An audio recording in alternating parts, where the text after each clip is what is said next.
Ghosts appearing in the middle of the woods isn't an uncommon thing. That's why it's always best to travel with a friend whenever you go for a hike. But while travelling through the woods on a hiking trail, miles away from any road or railway, the last thing you'd expect to find is the rusted remains of a steam locomotive, and many spirits lurking around it.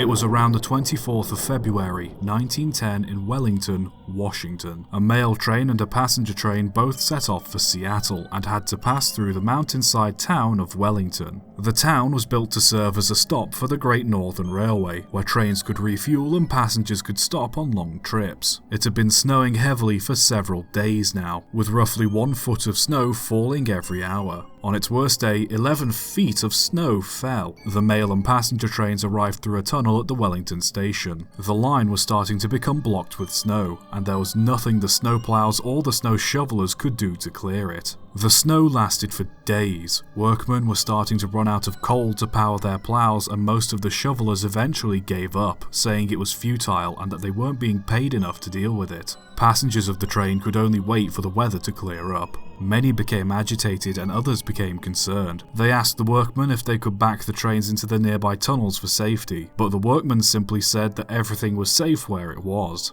Passengers and local residents were worried as several avalanches could be heard in the distance over the few days the trains were stuck in Wellington. Most of these avalanches were what was blocking the line. On the 28th of February, the snow had stopped falling, but in its place came rain and warmer winds. At 1 AM on the 1st of March, a lightning bolt struck the side of the mountain, causing a slab of snow 1/4 mile wide, 1/2 mile long and 10 foot tall to break free and come crashing down the mountainside. To make things worse, a forest fire had broken out in the previous summer and destroyed a large amount of the trees between the town and the incoming avalanche. The avalanche missed the town's hotel and post office, but decimated the railroad depot, slamming into the trains and forcing them 150 feet down the mountain and into the Ty River in the valley below. 6 locomotives and 15 wagons, including carriages, were swept away along with the crew and passengers that were sleeping inside them. Out of the 119 people caught in the avalanche, only 23 survived.